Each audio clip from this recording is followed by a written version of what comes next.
Come to the next sutta, 7.7.65. Is also an important sutta. The Buddha said, monks, what time the celestial coral tree, the Kovilara Parichataka of the Devas of the 30, is withered in leaf, those Devas greatly rejoice. The celestial coral tree is withered in leaf. Before long now there will be leaf fall.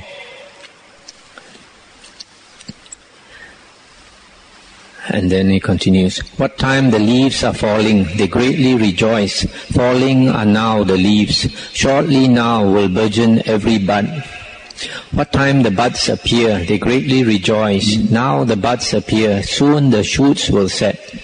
What time the shoots are set, they greatly rejoice. Now the shoots are set, soon will the blossoms form.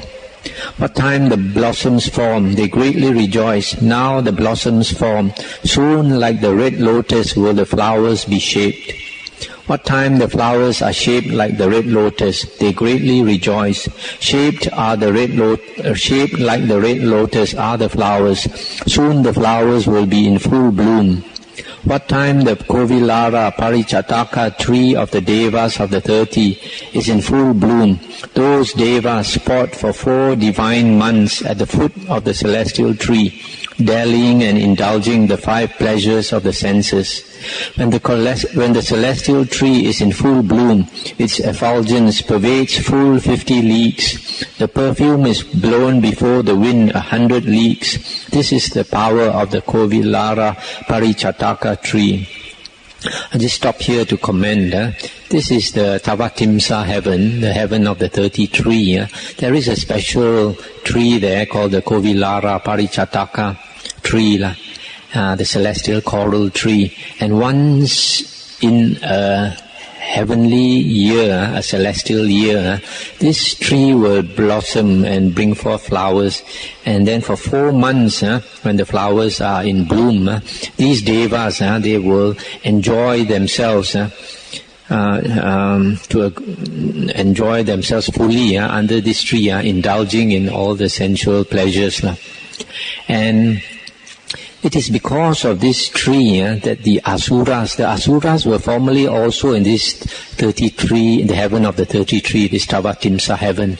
But because the Asuras, they like to drink liquor and become drunk and fight. So one day when they were drunk, Sakadeva Raja and his devas took these drunkard Asuras and threw them down from that heaven into the ocean. And so once a year, when this celestial coral tree is in full bloom, they remember that they used to enjoy themselves under this tree, and because they were angry they haven't been thrown out of the heaven, once a year they will go up to the Tavatimsa heaven and fight with Sakadeva Raja. And this story about the devas fighting is found in Buddhism. It is also found in the Christian religion, where they say Michael the archangel fought with Satan. And it's also found in the Hindu religion, these devas fighting. I suppose their origin is here. Then the Buddha said, in just the same way, monks, what time the Aryan disciple minds himself to go forth from the home into the homeless life, the Aryan disciple is withered in leaf, like the celestial coral tree of the Devas of the 30. What time the Aryan disciple has his hair and beard shaved off, and donned the yellow robe, and gone forth from home into the homeless life, is his fall of leaf, like the celestial coral tree. What time, aloof from sense desires, he enters and abides in the first jhana, his buds appear like the celestial coral tree. What time, stilling applied and sustained thought, he enters and abides in the second jhana, his shoots set like the celestial coral tree.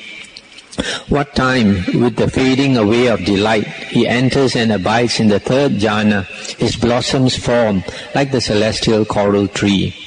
What time, with the abandoning of bodily pleasure, he enters and abides in the fourth jhana, his flowers are of the red lotus shape, like the celestial coral tree. What time the Aryan disciple, by destroying the asavas, enters and abides in full realization, his flowers are in full bloom, like the celestial coral tree of the Devas of the 30. Then the earth Devas utter a shout, "This reverend sir, called so-and-so, living the life of faith, of such a reverend one, gone forth from such a village or market town, has destroyed the asavas and dwells in full realization." Hearing the shout of the earth Devas, the company of the 4 royal Devas shout. And similarly, the Devas of the 30, the Yama Devas, the Tusita Devas, the Devas who delight in creating, the Devas who have power over others' creations, and the Devas of Brahma's retinue roll back the cry, "This reverend sir, living the life of faith, gone forth from such a village or from such a market town into the homeless life, has by the destruction of the asavas entered and there abides in that state of emancipation by mind and wisdom, which is free of the asavas, having come to know and realize this state fully for himself, even in this present life. Thus in an instant, thus in a moment, the sound soars up to the Brahma's heavens. This is the progressive power of a monk who has destroyed the asavas." So you see here is a very interesting simile where the Buddha gave a comparison of a monk who cultivates the holy life and attains the arahanthood. And it is clear from here that to attain arahanthood, what is very important are the attainment of the jhanas, just like the flower blooming step by step. So having gone forth, he attains the first jhana, then the second jhana, and the third and the fourth. And after attaining the fourth jhana, he destroys the asavas. So you see here the attainment of jhanas can be seen to be very important, and the final attainment of destruction of the asavas or the final attainment of liberation is like the blossoming of the celestial coral tree flower. In this case, it is the blossoming of the flower of wisdom. And the flower of wisdom, just like the heavenly flower, goes through the steps of renouncing him, among a person renouncing the home life to be a homeless renunciant, and then attains the jhanas one by one until the full destruction of the asavas. So from here we also can see the importance the Buddha puts on the jhanas. You note very carefully, this is very unlike the commentaries, where the commentaries talk about the jnanas, attainment of the jnanas for full enlightenment. Here the Buddha is talking about attainment of the jhanas, which is quite different. Nowhere in the suttas do you find the Buddha talks about attainment of jnanas. But the Buddha always is talking about the attainment of the jhanas as definite requirements to enlightenment. The next sutta is 7.7.66. Now there arose in the mind of the Venerable Sariputta, as he sat alone in seclusion, this reflection: if a monk would abandon unwholesome ways, if he would make wholesomeness become, whom should he respect, whom should he revere, and on whom should he rely? Then thought the Venerable One, let a monk respect, revere, and rely on the teacher if he would abandon unwholesome ways and make wholesomeness become. Let him respect, revere, and rely on Dhamma, on the Sangha, on the training, on concentration and earnestness. Let him respect, revere, and rely on goodwill if he would abandon unwholesome ways and make wholesomeness become.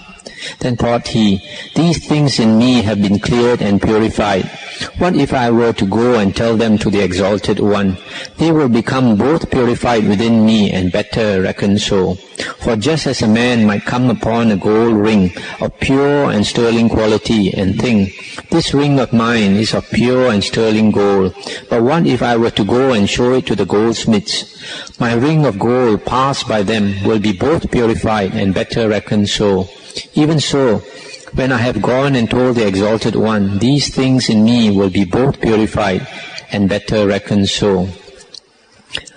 I'll just stop here for a moment. Here, the Venerable Sariputta is talking about 7 things that a monk should respect and rely on if he wants to abandon unwholesome states and develop wholesome states. The first one is the teacher, that means the Buddha. The second is the Dhamma. The third is the Sangha. And the Sangha generally means the Sangha of the Bhikkhu Sangha. Sometimes it's also mentioned the Aryan Sangha. But then it's very difficult to know who are the Aryans. So generally it means the Bhikkhu Sangha. And you can also say it means the Aryan Bhikkhu Sangha also. And then the fourth one is training. This training, the last time I spoke on the suttas, I mentioned this training as being generally the precepts. Actually, I made a mistake there. There's more to the precepts than just in training. The training generally means the whole of the training in the holy life, in the spiritual path. That means the various things to cultivate. In, for example, charana. In charana, there are a list of things to cultivate. For example, sila, moral conduct. And then there's contentment. And then there is guarding the 6 sense doors. And there's moderation in eating. There is devotion to wakefulness. And then there is cultivating the 7 Saddhamma, the 7 excellent things that we just spoke about just now. And then Sati Sampajanya, mindfulness and awareness. And abandonment of the hindrances, seclusion, attainment of the 4 jhanas. All these are part of the training. And the training also means to submit oneself to a teacher, because when one submits oneself to a teacher, the teacher guides a person along the holy path. Some people think that coming into the holy path is just meditation. It's not really, because the aim of the holy life is to let go of our attachments, let go of our likes and dislikes, finally to let go of our ego. And when a person comes into the holy life, he does not know all these things are important sometimes, like in the forest monasteries in the Thailand, you are taught to, when you go on alms round with the teacher, and when you come back and the teacher's bowl is full, you have to carry the teacher's bowl in addition to your bowl. And sometimes some monks not only carry 2 bowls, they even carry 3 bowls. And they make it a point to even beg the teacher to give them the bowl, because they want to submit to their ego, to let go of their ego. So, and then they carry the teacher's bowl, and they come back, and then when they come back, they get water ready, and they wash the teacher's feet. And many monks go and wash the teacher's feet. All this is humbling oneself. This is all part of the training in the holy life. It is not like some people think, just come, wear the robes, and meditate all the time.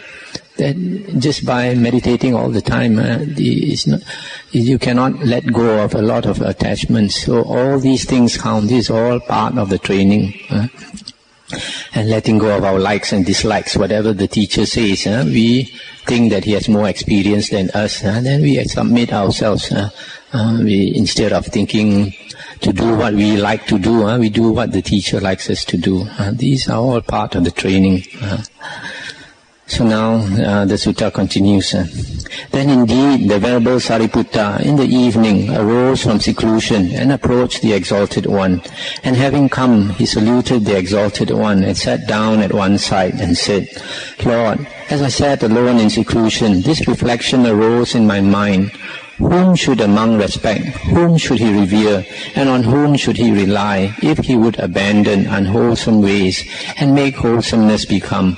And I thought, he should respect, revere and rely on the teacher, Dhamma, the Sangha, the training, concentration, earnestness and goodwill. These things are cleared and purified within me. But if I were to speak about them to the Exalted One, they would be both purified and better reckoned so.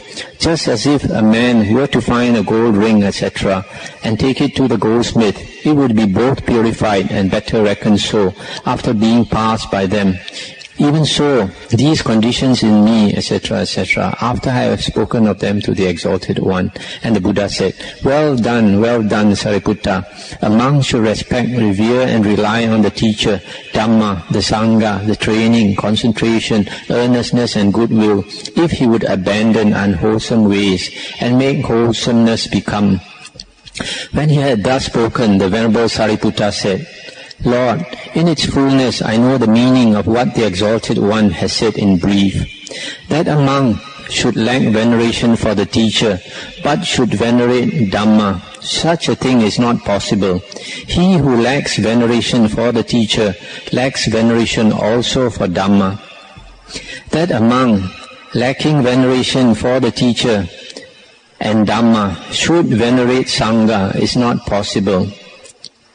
Similarly, that a monk lacking veneration for the teacher, Dhamma and Sangha should venerate the training is not possible. That a monk lacking veneration for the teacher, Dhamma, Sangha, the training should venerate concentration is not possible. That a monk lacking veneration for the teacher, Dhamma, Sangha, training, concentration should venerate earnestness is not possible. That a monk lacking veneration for the teacher, Dhamma, Sangha, training, concentration and earnestness, but should venerate goodwill, such a thing is not possible. He who lacks veneration for the teacher, Dhamma, the Sangha, training, concentration and earnestness, lacks veneration also for goodwill. So also, Lord, in the opposite cases, that a monk should venerate the teacher, but should not venerate Dhamma, such a thing is not possible, etc., etc. Thus, Lord, in its fullness I understand the Exalted One's speech. And the Buddha said, well done, Sariputta. Well have you grasped the meaning of what I have said in brief, even in its fullness. And the Exalted One confirmed, word for word, all that the Venerable Sariputta had said, adding, thus is the meaning of my speech to be regarded. So in this sutta, these things, 7 things are important for a monk if he wants to abandon unwholesome states and develop wholesome states.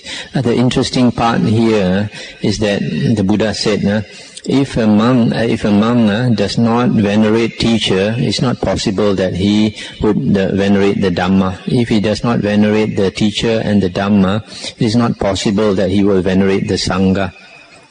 And if he does not venerate the Buddha, Dhamma and Sangha, he will also not venerate the training. And if he does not venerate all these 4 things, he will also not venerate concentration.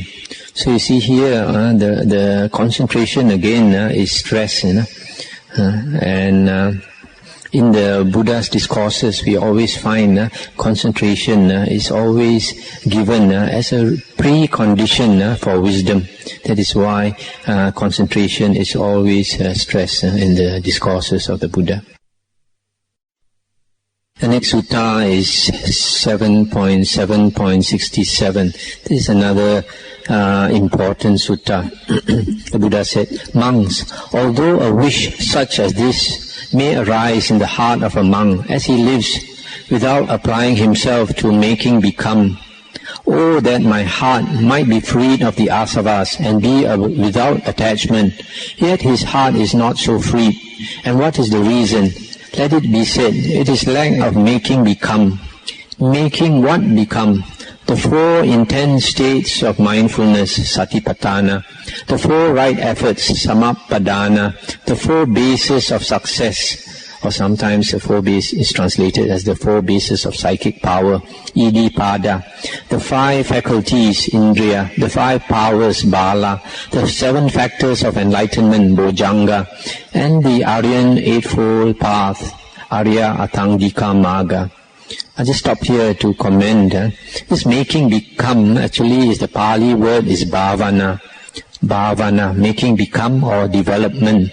And here the Buddha is saying that if a person does not make become or develop these 37 things, he cannot attain destruction of the asavas. These 37 things are called the 37 Bodhipakya Dhammas, generally translated as the requisites of enlightenment.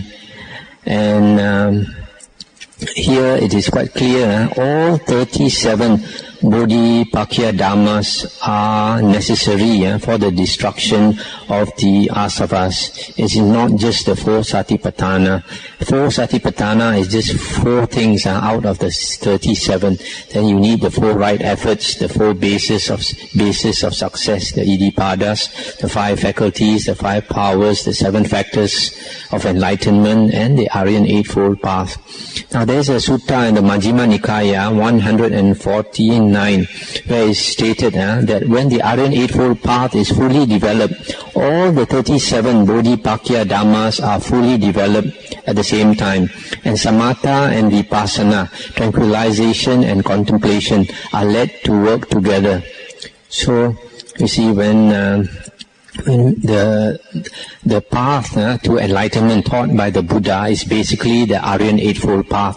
But when you cultivate, develop fully the Aryan Eightfold Path, all the 37 Bodhipakya Dhammas are automatically cultivated. Now the Buddha continues, monks, it is just as if a hen sitting on 8 or 10 or a dozen eggs.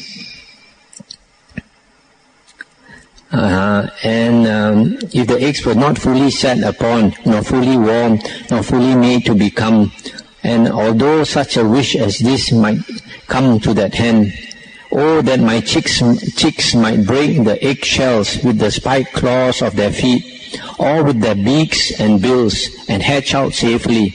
Yet it is not possible for those chicks to break the shells with their claws and beaks and to hatch out safely. And what is the reason? It is because, monks, those hens' eggs have not been fully set on, nor fully warmed, nor fully made to become. In just the same way, monks, although a wish such as this might arise in the heart of a monk as he lives without applying himself to making become, oh, that my heart might be freed of the asavas and be without attachment.